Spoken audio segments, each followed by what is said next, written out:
So, what about this horrible situation in Los Angeles with all these homes being burned down? $250 billion. They're thinking it could bankrupt every insurance company out there. It's such an enormous amount of money. Now, they were insisting that it was not the work of an arson or arsonist. Well, then come to find out, they arrested someone yesterday. He was an illegal alien, homeless. He had a torch, and they arrested him, and supposedly he confessed to setting fires. But I think that story isn't maybe complete, you know what I mean? It's very easy sometimes. I don't want to say easy, but what should I say?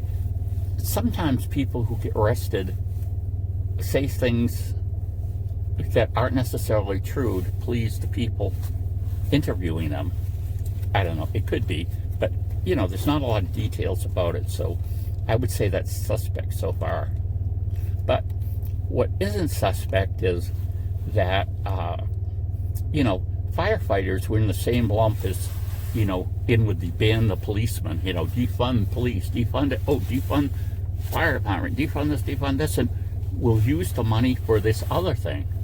It's like, well, all of those cities now realize the police move was really bad of cutting the police because they can't get new police and they've got this huge spike in crime. Go figure. If I was gonna go break into a house, would I go to a city that has a lot of police, or would I go to a city that has not enough to do anything? So even if I leave evidence there, it's going to take them forever to get around to the case, and maybe they won't even do it, and somehow I'll just walk free. So, and then the fire department suffered the same type of cut, I think. And the thing with the fire department is, when you don't need the fire department, it looks like you're spending a lot of money for nothing until you actually need the fire department. And what's so sad about this, okay, they're way understaffed, but there appears to not be enough water available to fight these fires. And it's like, that doesn't make sense. You would think, now, obviously, it's over such a wide spread area, but you would think just like a forest fire, you would go to a certain area and you would fight that line of fire with water. And they don't have enough water. Evidently, they've been diverting water. They've been diverting money that should have been going into all of these things and using them for other things. So it's really bad, because whether it was started or not, that's one thing. Because, of course, fires that are started are a lot harder to contain, especially if you have a number of arsonists that are doing this. You get perfect weather conditions for it, dry. It's cold, but the air is dry. And just not enough people to do anything about it when they catch on fire. Now houses are made better than they were like 50 years ago. They have better fire resistance.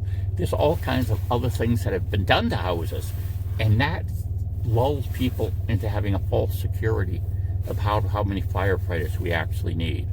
Now, it is true, when you look at the people in a fire department, sometimes you're going to find that a lot of these firemen are also EMTs, emergency medical technicians, because they tend to be what's called out more than being called to a fire.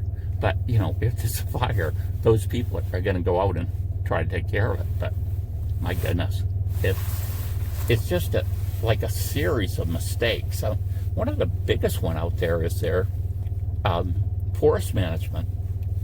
And it's like, they've had this bark beetle. He crawls into the bark, kills a tree. So you got this huge tree, dead, standing there. And it's like, well, you need to cut that out of there and get rid of it, right? That's what everyone kind of knows. And it's like, oh no, that will disturb the rest of the trees in the forest. I mean, we don't want to do that. That will look bad. Blah, blah, blah. Stupid things. And it's like, well, does it look better now? You basically actually created a tinderbox, a situation where a spark's going to happen and things are just going to explode because you have all these dead standing trees in with healthy trees, and the fire is going to come right through there, and those dead standing trees are dry. They're just primed for catching fire. And they're not going to just destroy that tree. They're going to destroy the other trees around them that were, say, a different species that was affected by this pine bark. I think it was pine bark, but it's bark beetle anyway.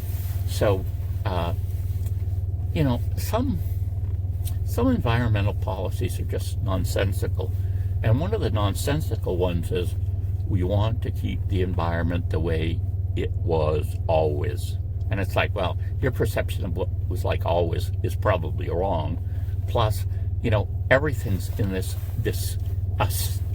process of evolution and kind of a turnover. Sometimes you have a forest, there's a dry burnout or something, then there's a field. That field eventually, you know, may return to forest or not, but there are these natural processes that happen.